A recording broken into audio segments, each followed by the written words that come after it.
Hello and welcome to another exciting episode of the Napoleon Hill video newsletter. And I'm so happy that you've joined us. My name is Ray Stendall and I am joined with Judy Williamson from the Napoleon Hill Foundation. Judy, how are you doing today? I'm doing fine, Ray. How are you? I'm glad that we're able to be together again. I'm so happy that we can continue to have these conversations, and we've been getting so much feedback that's really encouraging us, which is really great. In today's topic, we are going to talk about the commandments for success, and I just love that title. It really strikes a chord with me that it means that we need to have rules to live by, rules that we set, that we believe in, that guide our beliefs, that guide our actions, that really help us stay on the right course. So that's a great topic. I'm really glad that that's what the subject of this newsletter is all about. Yes, one of my students, Mark Ferguson, actually gave this sheet to me at our leader certification, and he said this was sent to him in the 1970s by the foundation that was then operating out of South Carolina. And he said, "Would you like to see it?" And I said, "I'd love to see it." And I had seen it before, but it was so nicely done. I said, "Would make me a copy." And that's why I decided to use it, because he said for all these years he's been using it. It's a guideline for him, and it's made him successful. So I think other people can take it on too. I agree, and one thing that comes to mind is that the vast majority of people don't have any rules that they really can hold up on a piece of paper and say, these are rules that I live by. So I certainly would like to suggest to our viewers that you do take the time to come up with the rules that you really believe in, that you're in integrity with, that can really help shape and keep you on the right road. And if you don't have them, I would like to suggest that you take a look at these rules under these commandments and see how you can really make them your own. I think they're a great set for sure to begin with. That's good advice, because many times our commandments are handed to us and we're told to obey them. And we haven't really scrutinized them for what advantage we can get out of those commandments. But what you just said is true. They need to look those rules over and see if they're applicable. And if they are, then say that's a rule for their success life. And I think that's good. And to stay on the course, and sometimes it gets convenient to try and change the rules as you go forward because of life circumstances. The whole idea here is to really be in integrity with these rules, to realize that this is who you are, this is what you're about, this is how you show up in life, and to be consistent with these rules in good times and in not. Otherwise, what's the point of having rules, right, Judy? That's right. That's right. Well, why don't we talk about our two favorite rules? You picked one and I picked one, and you can go first. And we can talk about some of the applications and things that you can do to make that rule effective in your life. Sure. Happy to do that. Well, as you take a look at this video newsletter, there is a variety of rules, right? So what we want to do is we want to show you in this video exactly how you can implement specific tactics to apply the rules in your life. So get a pen and paper out. You're going to learn so much in this video. So the rule that I want to focus on is number 1. So I'm going to look down here and read it to you. Set your head and heart upon a definite major purpose and go to work right where you stand to attain it, and begin now. So here's the question that's on your mind. Okay, sounds great. How do I implement it? I want to share with you a strategy that I use, and I am including that in my course, for which I think is going to really help you out. So this is the strategy. At the top of a piece of paper, I want you to write down clearly what is your definite major purpose. So that this rule, my suggestions imply that you already know what your definite major purpose is. If you don't, you're going to need to go back through the materials with Napoleon Hill and discover and write out what your definite major purpose is. Now, once we have this written out, the next step is to write out what your strategy is to achieve it.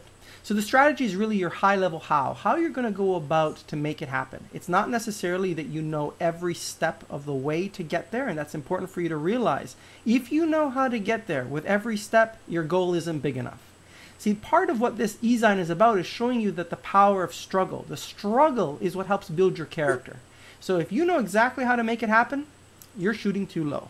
So we want to have something that is far enough away that you can believe in, that you have the will and desire to move forward with, but you don't know exactly how you're going to get there. So in creating the strategy, we want to basically present a high-level view of how you're going to attack the mountain, so to speak. You're going to go up the left side, the right side. What's the approach you're going to take? After you have the strategy, I want you to put together a few specific milestones, key accomplishments along your pathway to implement your strategy and support your purpose. after you write down the milestones, I want you to write out specific goals that are going to help you get to those milestones. After you write out the specific goals, now remember, a goal is time-based and it's actionable and it's clear. So you know exactly what you're going to do, when you're going to do it by, and whose help you need to make it happen. So once you have defined your goals, you're going to put together a timeline where all these goals snap together to form the milestones which support the strategy, which supports the purpose. And after you do this, now this is the most important part. You have to time block. I want you to take time on your calendar and carve it out and write out what you're going to do to support the goals that you have defined. And when you time block it, I want you to respect your time block. I would actually suggest you make that one of your rules, that when you make a commitment to yourself, you spend the time, or invest the time, better said, in doing the work that you wanted to do or you've planned to do. And what you'll find out is if you do this in a consistent basis, the work will start to accumulate. You'll start to see that you're making progress. You'll be encouraged by the progress that you make. You're going to start to hit your goals. You're going to start to hit your milestones. And your strategy may start to shift a little bit along the way, and that's fine. And you're going to be living in alignment with your purpose. So, in conclusion, purpose, strategy, milestones that you prioritize, goals, timeline, and time blocking. So that's how you can take what is in this Ezine and now apply it in your life and in your business. Very good. Very, very good. I enjoyed listening to you because this summer I was on a trip with a friend, Dr. Arce, and we went to Medjugorje, and there were 2 milestones that we wanted to accomplish. One was called Apparition Hill, and another one was called Cross Mountain. And neither one of us are mountain climbers or trekkers, and this was really a mountain. And we had to strategize together as to how we were going to get up that mountain without killing ourselves and get down. And we both managed to do it successfully. So I was reliving in my mind's eye as you were talking how we accomplished that. We were with a group, and the group went at a different time. But the temperature was exceedingly hot, and we knew that we couldn't climb at that time. So we went in the evening. We made it up fine, but coming back down, it started to get dark. And so that was a different story, but we both made it back. And it was exactly what you said, you know, envision it, strategize, keep a timeline of how you were going up that mountain. And we had certain steps that we knew we had to take. That'd work for everybody. Very good. Wonderful. Now, Judy, tell me about your commandment of success that you'd like to share some details on. Well, I picked number 7, and this one is kind of what I would call a generic thought, but I think it's one of the most important on the commandments of success that Napoleon Hill wrote. It says, reading, keep your dominating thoughts upon the things you desire and demand of life, and off the things you do not desire. And that sounds so simplistic, and it sounds like, okay, yeah, I get that, I can do that, but do we really get it? Do we really do that? It's been said that a negative and a positive thought cannot simultaneously exist in your mind, which tells us that if we focus on positive things and we keep our mind off the negative worries that we have, we will create more of the good outcome that we want to achieve. Now, how do we do this? I do it in 4 ways. I do it through journaling. I'm a journaler, and I like to write daily in the morning. When I get up, my first cup of coffee and my notepad and my journal are right with me, so I like to do that. When I have more time, I like to create a collage. I like to create visual images because I'm a visual learner. And of course, we know there's auditory and kinesthetic learners too. But for me, I'm a reader. I see things, I image things, and that's the way I learn. So if I have time, I like to create a collage for whatever goal that I'm working on and cut out pieces of words or pictures and paste them on a paper and get a big image of what it is I'm striving for. And every day, I also like to do a to-do list of at least 10 items. And I put down things that, you know, I'm not so eager to do. So, you know, that's we've heard people say, you know, you eat the frog first. And right. I think that's excellent advice because that's the least thing you want to do. We'll get it over with quickly. And then go for the martini or the margarita. But have that frog for your entree. And things will get better. And then imaging.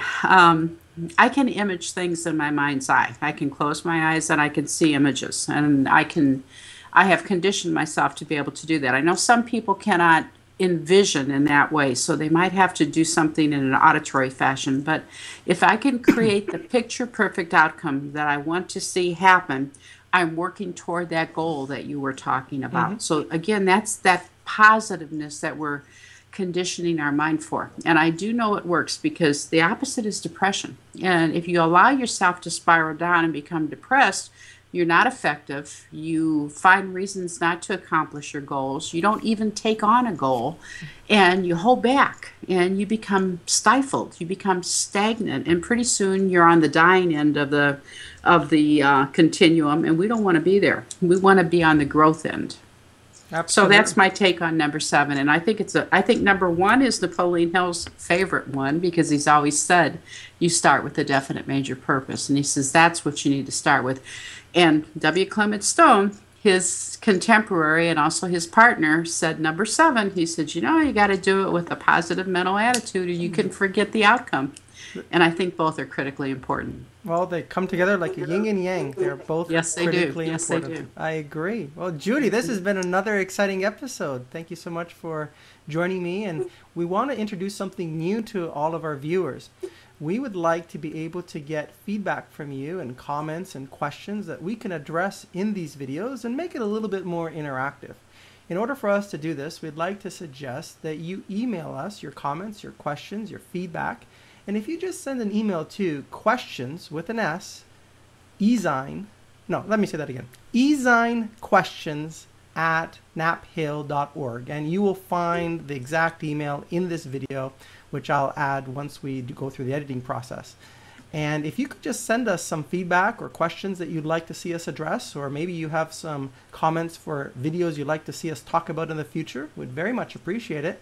And we look forward to being able to serve you even more. So, Judy, with that, I look forward to our next conversation. And our new questions. And we'll pick a few out, and we'll answer them first on our next edition, or maybe the following one. It'll take some time to get those questions back into us, but it'll be a very good interactive tool for us. And Thanks, Rick.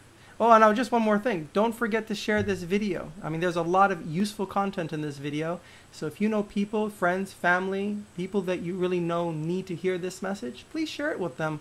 And also comment on this video wherever you might be seeing it, on YouTube or on a website somewhere. Please comment and share. So thank you so much, Judy. Thank you, Ray, for facilitating this.